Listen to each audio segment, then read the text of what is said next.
Soberano e eterno Deus, santo é o teu nome, Senhor. Pai, a tua palavra diz que o Senhor vela e zela para que se cumpra a tua palavra. Escrito também está, Senhor, que a tua palavra não volta vazia. Por isso, ó meu Senhor, Pai, que os nossos corações estejam nesse momento como uma terra fértil, sedenta, Senhor, e a tua palavra, Deus, encontre guarida nos nossos corações. Fala conosco, Senhor, porque tudo que façamos é para honra e glória do teu nome. Te oramos em nome de Jesus. Amém. 2 Timóteo, capítulo 3, verso 10, diz assim: mas você tem seguido de perto o meu ensino, a minha conduta, o meu propósito, a minha fé, a minha paciência, o meu amor, a minha perseverança, as minhas perseguições e os meus sofrimentos, os quais tive de enfrentar em Antioquia, Icônio e Listra. Quantas perseguições sofri, porém o Senhor me livrou de todas elas. Na verdade, todos os que querem viver piedosamente em Cristo Jesus sofrerão, serão perseguidos.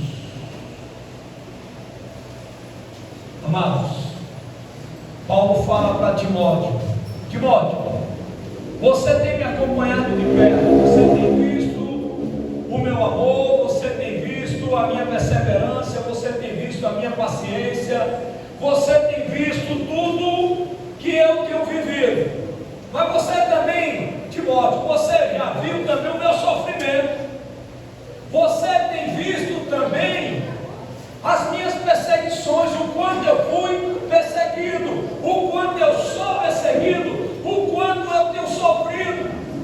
Irmão, parece que o sofrimento era uma marca registrada do ministério de Paulo. Parece que era uma marca registrada do ministério de Paulo, era o sofrimento. Paulo diz que ele sofreu perseguições, mas em todas elas Cristo o livrou. Entenda uma coisa, irmão, Paulo não está dizendo que Jesus livrou ele de todas as perseguições, ele está dizendo que Jesus livrou ele da morte, porque Deus não tirou as perseguições, Deus não tirou o sofrimento de Paulo, Deus não tirou. Entenda uma coisa, tem coisas na tua vida que Jesus ele não vai tirar, tem coisas na tua vida que Jesus não vai tirar, ele vai deixar, porque é como se fosse um botãozinho para ele apertar. Na hora que você começar a correr frouxo, ele dá um aperto.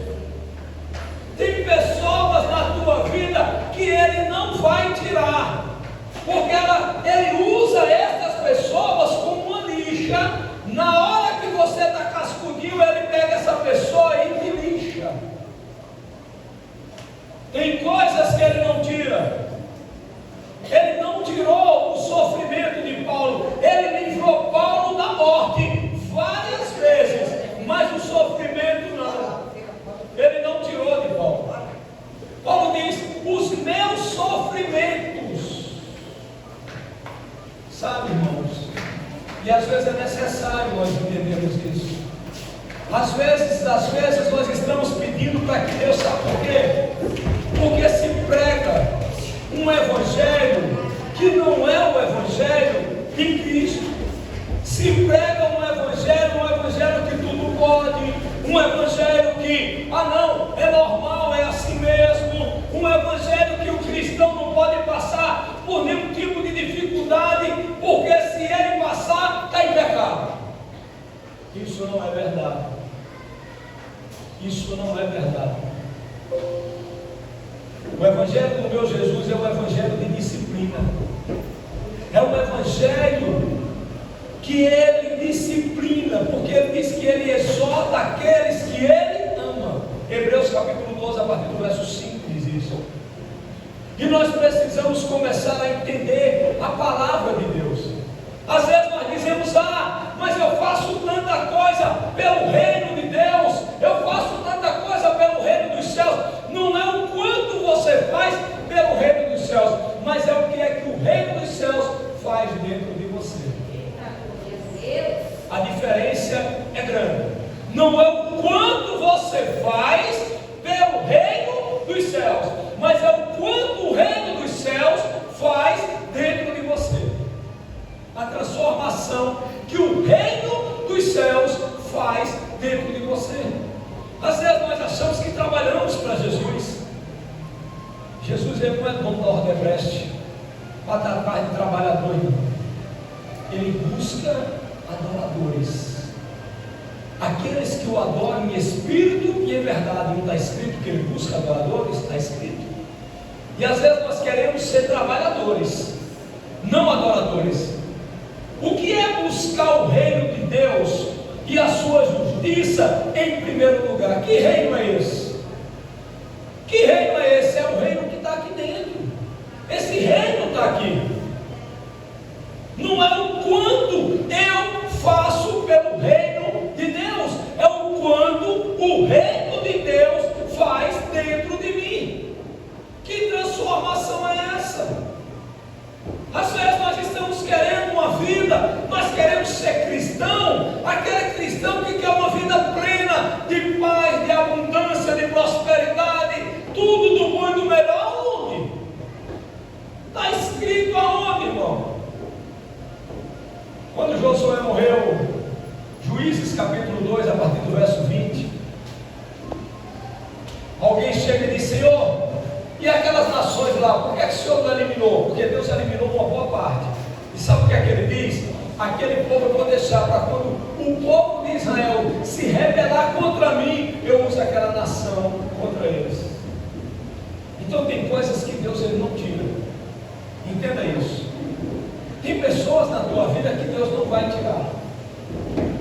Tem determinadas coisas na tua vida que Deus não vai, e Ele não vai tirar. Você vai clamar, você vai orar, você vai jejuar, você vai chorar, você vai fazer um monte de coisa, mas não vai sair.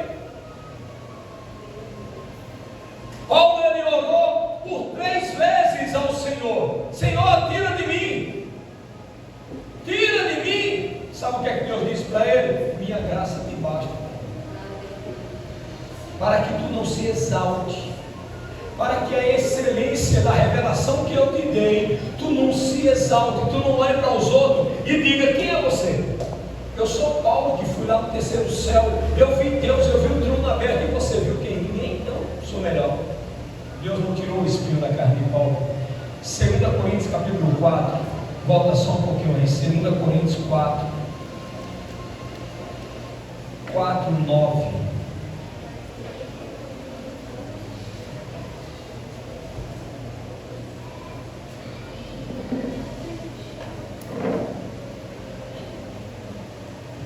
Deus, Ele usa o sofrimento para nos aperfeiçoar. Ele usa às vezes a tua dor para mostrar para você, para despertar em você que você é dependente de Deus. Ele usa a tua dor, o teu sofrimento, para te mostrar que você é dependente dele. Aleluia, Deus. Sabe, irmão, às vezes nós não queremos, nós não queremos ter essa dependência. Nós queremos depender de Deus naquilo que nos é conveniente. Nós queremos depender de Deus naquilo que a gente acha que devemos depender. Mas Deus, Ele criou o homem para ser dependente dele no teu contexto geral da tua vida. 2 Coríntios capítulo 4, verso 9 diz assim: vamos ler o 8: em tudo somos atribulados, porém não angustiados, ficamos perplexos, não desanimados, somos perseguidos, porém não abandonados, somos derrubados, porém não destruídos. Levamos sempre no corpo o morrer de Jesus, para que também a vida dele se manifeste em nosso corpo. Trazendo sempre no corpo o morrer. Esse é o 10. Volta lá no 8 para mim, missionário, por favor. Sofremos prisões de todos os lados, mas não estamos arrasados. Ficamos perplexos, mas não desamparados. Deus não tirou as prisões de Paulo. Deus não tirou o sofrimento de Paulo. Deus não tirou as angústias de Paulo. Deus não tirou nada disso. Mas Deus não desamparou Paulo. Deus esteve ao lado de Paulo o tempo inteiro. Deus esteve sempre do lado de Paulo. O problema é que nós achamos que se estivermos sofrendo, Deus não está do nosso lado. Se tem um irmão que está sofrendo, Deus não está com ele. Se tem, sabe qual é o problema, irmão? Qual a diferença? Uma coisa é quando você está no sofrimento com Deus, e quando você está no sofrimento afastado de Deus. Existe uma grande diferença. Em Atos, no capítulo 14 de Atos, no verso 19, no verso 20, Paulo ele foi dado como morto em uma cidade. Pegaram ele como morto, jogaram ele fora da cidade e disseram: está morto, acabou. Todo mundo voltou. Sabe o que aconteceu? Paulo se levantou, bateu a poeira, no outro dia foi para outro lugar, irmão. Mas por que ele não reclamava? Porque Paulo ele estava próximo de Jesus. Entenda uma coisa: o sofrimento com Jesus te traz paz, o sofrimento com Jesus te traz uma esperança, a esperança de você entender que é melhor sofrer com Cristo do que viver bem nesta vida sem Ele. É melhor sofrer com Ele. Sabe, irmão, eu fico me perguntando: como é que alguém é preso, apanha, leva uma surra, um monte de chibatada, e depois sai dando risada e dizendo: oh, glória a Deus, aleluia, que maravilha? Como pode isso? Será que isso é um ser humano normal? Se apanhou por quê? Porque eu estava falando do amor de Jesus, só por isso. E depois você sai rindo, alegre, e dizendo: glória a Deus, que maravilha, que eu realmente eu apanhei por amor de Cristo. Não é um ser humano normal, irmão. Os discípulos eram assim.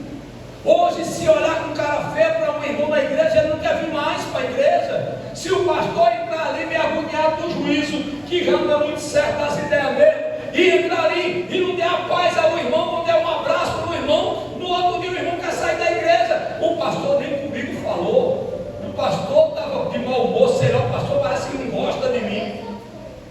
O pastor não gosta de mim, não fala comigo, não me abraça. Sabe, irmão? Não está se falando de um simples gesto, está se falando de sofrimento, está se falando de pessoas que apanham por amor do Evangelho. Era o que acontecia com Paulo, mas olha, Paulo ele vivia isso. Temos, porém, esse tesouro em vaso de barro, o 7. Volta no 7. Temos, porém, esse tesouro em vaso de barro, para que se veja que a excelência do poder prove de Deus, não de nós. Aleluia, Jesus. Temos esse tesouro. Qual tesouro? O Evangelho. O Evangelho está onde? Num vaso de quê? De barro. Esse vaso de barro é frágil. Pega qualquer vaso de barro aqui. Aquele vaso ali, que é de barro. Pega ele e solta daqui. Ele vai quebrar. É frágil.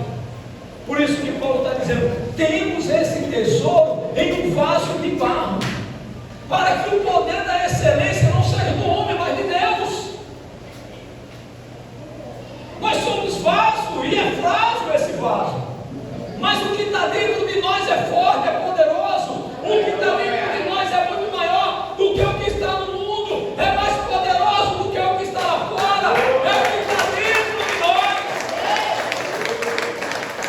Sabe, irmão, porque não importa o vaso, o importante é o conteúdo que está lá dentro. E é justamente isso, é esse reino que transforma, que muda, sabe? E nós precisamos começar. A igreja, o povo de Deus, está na hora de começar a verdadeiramente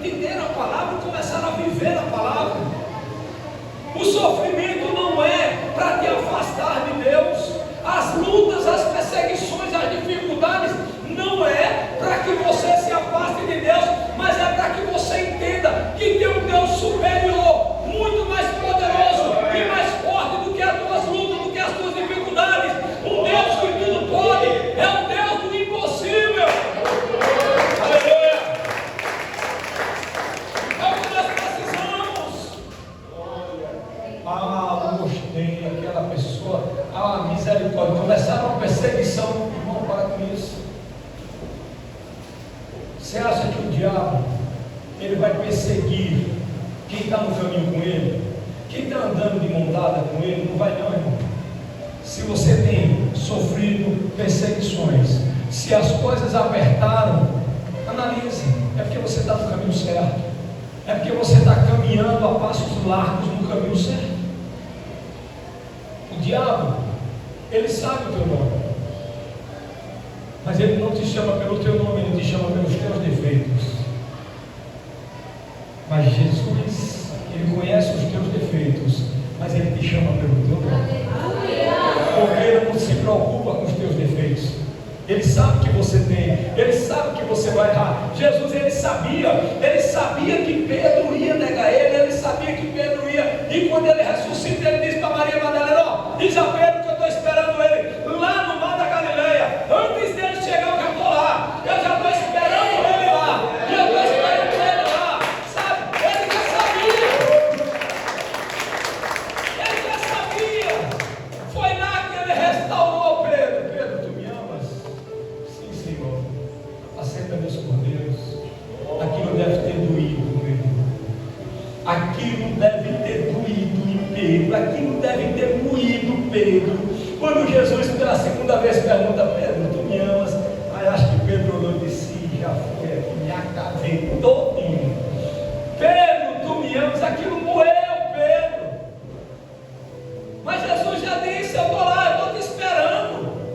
Vai lá. Sabe, irmãos? Entenda isso. Então, quando você passa pelas dificuldades, pelas lutas, pelas angústias, Jesus, ele quer justamente isso. Ele quer te aperfeiçoar, ele quer te moldar, ele quer que você entenda que existe um Deus, um Senhor dos senhores, porque ele vive fora do tempo, porque Deus ele não é o tempo, ele fez o tempo, mas ele vive fora do tempo. Sabe, irmãos? E nós precisamos entender quem é esse Deus. Por isso que Paulo diz isso.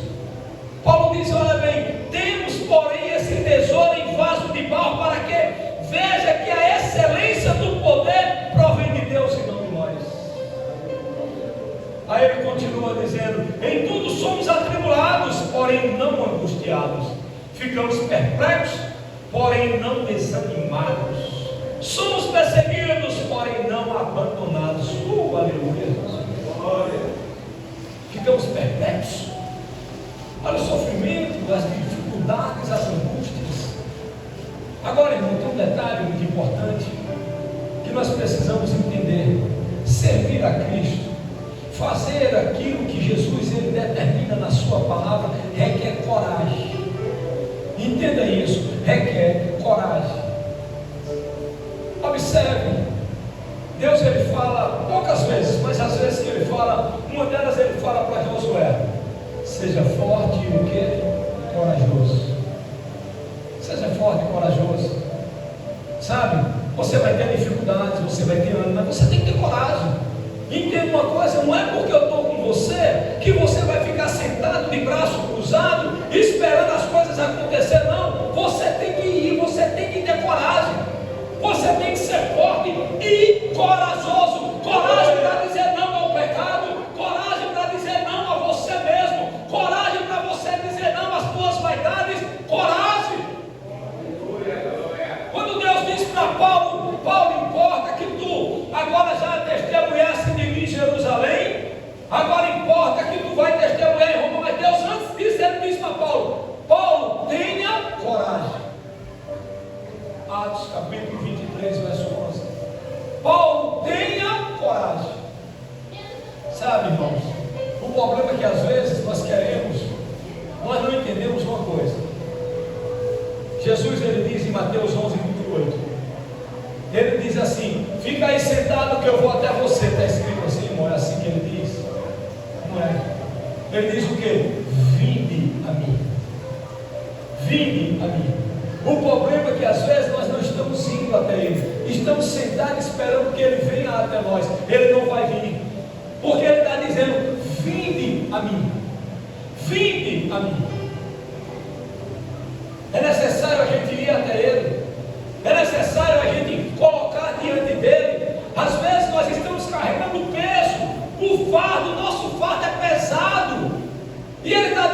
ficar, venha até a mim que eu vou trocar com você.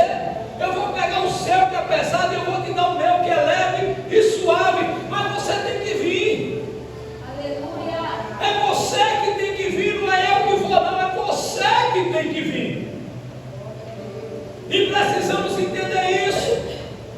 Precisamos ter coragem de chegar até Ele. Precisamos ter coragem de nos apresentarmos a Ele e colocar diante dele e dizer: sim, Senhor, está aqui, eu não aguento mais. Mas temos que ir até Ele. Sabe, irmãos, Paulo, ele entendeu isso. Paulo, ele entendeu isso. Quando ele ia direto, ele sempre diz que a excelência de tudo era Deus, a excelência era Jesus. Ele apresenta Jesus na cruz, na ressurreição. Precisamos começar a apresentar esse Cristo. Precisamos começar a viver na dependência desse Jesus, entender que sem Ele não somos nada, que precisamos sim dele para sobrevivermos, porque a nossa dependência é dele. Às vezes, irmão, nós só procuramos Ele quando estamos numa situação bem delicada, e Ele quer que nós o procuramos. Ele quer ter comunhão com você, intimidade. Sabe, Ele quer ter um relacionamento de intimidade com você. Ele não quer simplesmente viver só um momento. Jesus não é de momento, Ele é de intimidade. Jesus, Ele diz que nós somos a noiva e Ele é o noivo. Se existe uma noiva, tem um noivo, vai ter um casamento. Se tem um casamento, vai ter intimidade. E é isso que nós precisamos entender. Está na hora do povo de Deus começar a despertar. Está na hora do povo de Deus começar a acordar. Aqui mesmo em 2 Timóteo, capítulo 3, capítulo 2, no verso 3, Paulo diz assim para Timóteo: 2 Timóteo 2, 3.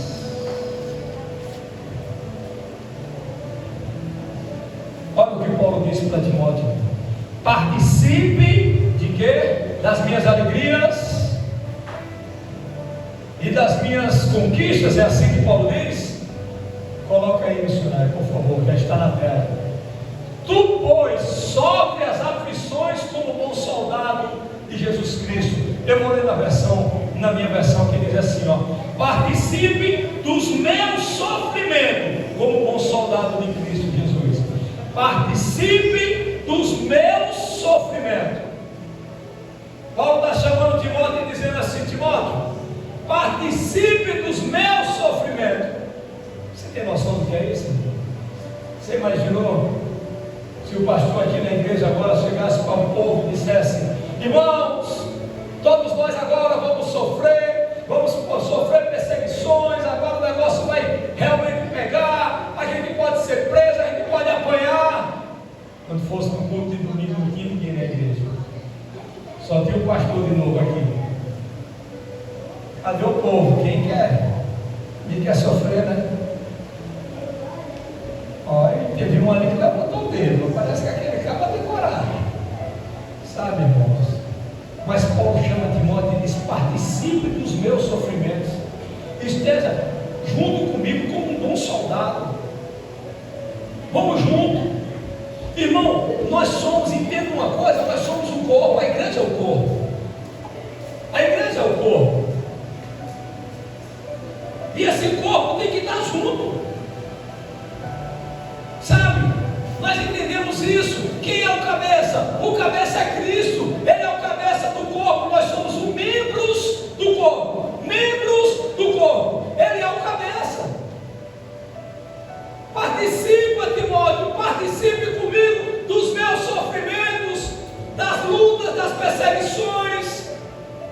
Sabe, irmãos? Nós precisamos começar a despertar para o Evangelho de Cristo.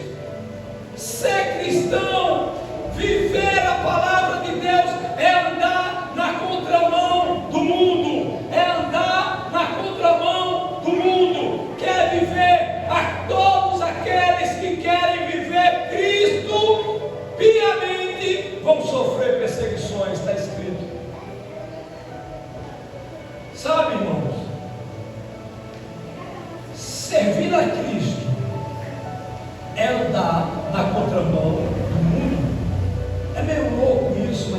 realidade? É andar na contramão do mundo. Você imaginou que é você andar na contramão? O próprio Jesus, ele diz bem claro: se, olha bem, se queres vir após mim, se renuncie a você mesmo. Se eu não renunciar, se eu não tiver coragem de renunciar à minha vontade, ao meu desejo, sabe, renunciar à minha carne, é como se ele estivesse dizendo: ó, você não tem coragem, você não está disposto a renunciar, fica lá no teu cantinho quietinho, não venha não, porque se você vier, tem que renunciar. Não existe, não tem como eu ir, eu seguir Jesus, eu servir a Jesus. O problema é que às vezes a gente está muito preocupado com o que a gente tem a receber, a gente está muito preocupado com o que a gente tem a fazer, com o que as pessoas podem ver, com o que eu estou fazendo, mas eu tenho que me preocupar com uma coisa: não importa o que eu faço pelo reino, mas o que importa é o que o reino faz dentro de mim. Isso é que é importante. Que transformação é essa? Que transformação é essa? Às vezes eu estou muito preocupado em dar para Deus. Eu quero me doar para Deus, eu quero dar para Deus. Não, antes de eu dar alguma coisa para Deus, primeiro eu quero que Deus me transforme. Eu tenho que ser transformado, irmão. Eu preciso apresentar um evangelho que primeiro ele transforma a mim, primeiro ele muda a mim. Que evangelho é esse que ele não me mudou? Como é que eu quero mudar as pessoas? E a igreja precisa despertar. Sabe, essa semana eu vi uma notícia em um jornal, não estou bem lembrado, que esse ano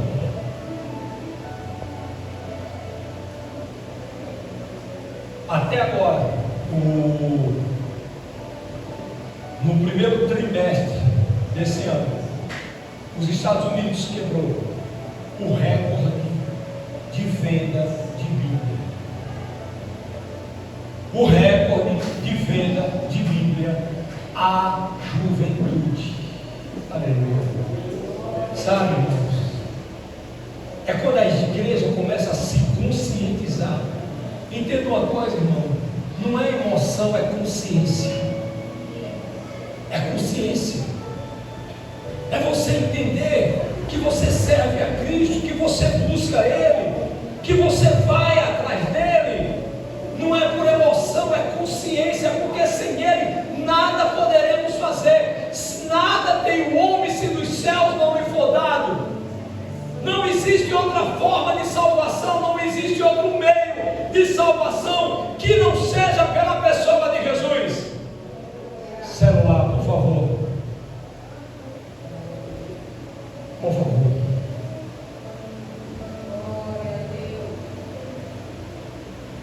Preste atenção ao culto. Quem tem ouvidos, ouça o que o Espírito diz à igreja. Às vezes você não consegue se transformar, irmão, por isso, que você não está nem aí para o que Jesus está falando. Está entrando no ouvido e saindo no outro. Sinto muito. Se você não estiver atento ao que o Espírito Santo está falando, sinto muito. Observe uma coisa: é tão pouco para distrair as pessoas. Eu já disse isso, eu vou dizer, eu vou repetir. Satanás, ele não quer tirar mais ninguém da igreja. Acabou esse tempo. Acabou. O demônio não quer que a pessoa entre na igreja. O demônio não quer que a pessoa... Não. Acabou esse tempo. Acabou. O demônio quer que todo mundo esteja dentro da igreja. Se der a bobeira, até ele está sentado também dentro da igreja. Sabe o que é que ele quer? Distrair a tua mente. Sabe o que é que ele quer? Distrair a tua mente com isso aqui, ó. Você não consegue passar 2 horas sem mexer no celular, irmão, e você não tem coragem de dizer que quer ir para o céu. Reveja seus conceitos. Reveja. Só isso. A distração é a sensação do momento que o inferno entendeu e ele vive é a distração, é a sensação do momento. É as pessoas que são atraídas. O que é que te atrai? O que é que atrai você até a igreja? É o que? O que lhe atrai? Será que o que atrai você é o que? Ah, eu vou porque se eu não for, minha mulher fica reclamando, dizendo que eu estou desviado do Evangelho. Ah, se eu não for, aquele homem fica perturbando e comendo meu juízo, dizendo que eu estou desviada do Evangelho. Se eu não for, mamãe briga. Se eu não for, papai briga. É o que lhe atrai? Se não for por Deus, se não for por Jesus, não vale a pena. Se não for por Jesus, se seu foco não for Cristo, não vale a pena vir para a igreja. Não vale a pena. Se você não tiver com a mente contrita com Cristo, se você não tiver voltado para Jesus, não vale a pena. Não vale a pena. Entenda isso. Não é por ninguém. Não é por mãe, por pai, por marido, por mulher. Não é por ninguém. Tem que ser por Cristo. Tem que ser por Jesus. Tem que valer a pena por Jesus. Senão não vale a pena. Se eu for porque alguém está me levando, não vale a pena. Não vale. Uma coisa é convite. Outra coisa é o que me trai. O que me atrai, melhor dizendo. Qual é o meu desejo? O que é que me atrai para a igreja? É o quê? Às vezes, sabe, a distração prejudica as pessoas. Entenda isso. Às vezes você chega em casa e você começa a ver as mensagens que você recebeu enquanto você estava na igreja. Você às vezes chega em casa e você liga a televisão e você vê um noticiário, às vezes até o resultado de um jogo, e você começa agora a viver aquilo que você está vivendo ali em casa. E a palavra foi roubada. A palavra foi roubada. É tudo que o diabo quer, irmão. Ele não quer te tirar da igreja, ele quer distrair você, ele quer roubar a palavra de você.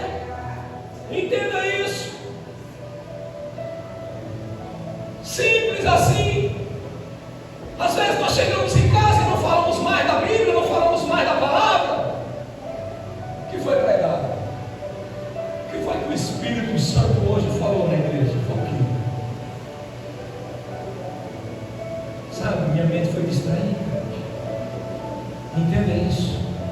Antigamente, às vezes as pessoas elas dizem assim: pastor, não se vê mais manifestação demoníaca como se vivia antigamente, se via antigamente na igreja. É verdade? Para quê? Demônio não é bobo. Se ele manifesta na igreja, o pastor ou o obreiro, uma pessoa que tem autoridade, vai dizer: sai em nome de Jesus, e ele vai sair. Acabou. Simples assim. Mas se ele permanece distraindo pessoas dentro da igreja, aí é o que eu digo, irmão: tem mais gente desviada dentro da igreja do que fora dela. Pessoas que estão sentadas nos bancos da igreja desviadas, porque não conseguem absorver a palavra, porque não tem foco em Cristo, porque não tem foco em Cristo. O foco é Jesus, o foco é Jesus. Jesus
na igreja. Por quê? Você vem buscar o quê? Tem que ser Cristo. O foco tem que ser Ele. Sabe? Romanos 12. Romanos 12, capítulo 12, verso 2. Coloca aí para mim, por favor. Coloca aí, missionário. Romanos 12, 2.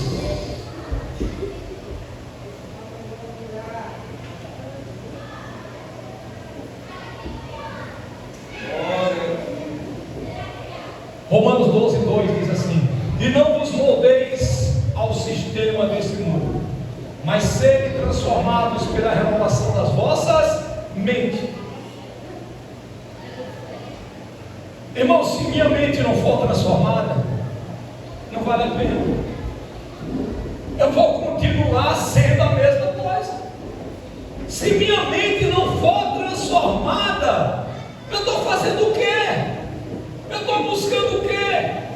Se, olha bem, transformado, não vos moldeis, e não vos moldeis ao sistema desse mundo. Às vezes nós estamos moldados ao sistema do mundo, mas temos que ser transformada a nossa mente. A nossa mente tem que ser transformada. Glória a Deus. O foco é Jesus, o foco é Cristo. Glória a Deus. O foco é Jesus. Temos que resgatar a verdadeira adoração das igrejas, é trazer Cristo para ser adorado no céu. É o que temos que fazer. Sem distrações, sem pressa, sem agonia, sede, desejo, fome. Às vezes entramos na igreja já preocupados com o horário de ir embora. Chegamos na igreja já procurando saber que hora é, porque temos que ir embora. Sede de Jesus, fome da palavra de Deus. Sabe, tem uma passagem na Bíblia, todo mundo aqui conhece, que eu já aprendi várias vezes sobre o tipo. Sabe? Olha bem, eu fico imaginando, irmão, aquele culto. Quem estava pregando no culto? Paulo. Meu irmão, eu fico imaginando a unção daquele homem pregando, e aquele homem pregando, mas tem uma pessoa que a Bíblia diz que estava distraído. Dormiu. O cara conseguiu dormir no culto em que Paulo pregava. A distração dele estava muito grande, mas a Bíblia diz que ele estava distraído. Está escrito, não é palavra minha. Enquanto ele estava distraído, a Bíblia diz que ele foi tomado pelo sono profundo, caiu do terceiro andar e morreu. É tudo que o diabo quer, irmão. Tudo que ele quer, distrair para depois matar. E às vezes a morte não é só física, é morte espiritual. Às vezes é a fé que morre. Às vezes nós estamos na igreja, ouvimos a palavra, mas não acreditamos. Temos nem noção. Olha bem, a Bíblia diz que o culto de Paulo se estendeu até meia-noite. Depois que o tiro caiu, Paulo foi lá, se debruçou sobre ele ressuscitou, e a Bíblia diz que agora aconteceu o quê? Madrugada dentro até amanhecer o dia. Aleluia! Ei, não está se falando de uma vigília, não, se fala de um culto de Paulo. Imagina Paulo pregando até amanhecer o dia e o povo dando glória a Deus e aleluia. O cenário está iluminado. O Espírito Santo de Deus iluminando aquele lugar. Sabe, foca em Cristo. Foca em Cristo. Entenda isso. Tem que valer a pena, e só vale a pena se for pela pessoa de Jesus. Não existe, é o único mediador entre o homem e Deus, Jesus Cristo. Homem, está escrito isso na palavra de Deus. Temos que resgatar a verdadeira adoração. Você tem que ter motivação. O que te motiva, o que te traz à igreja, o que é que você deseja? Sabe, povo de Deus, Deus ele não está procurando trabalhadores, ele procura adoradores que o adorem em espírito e em verdade. É o que ele procura.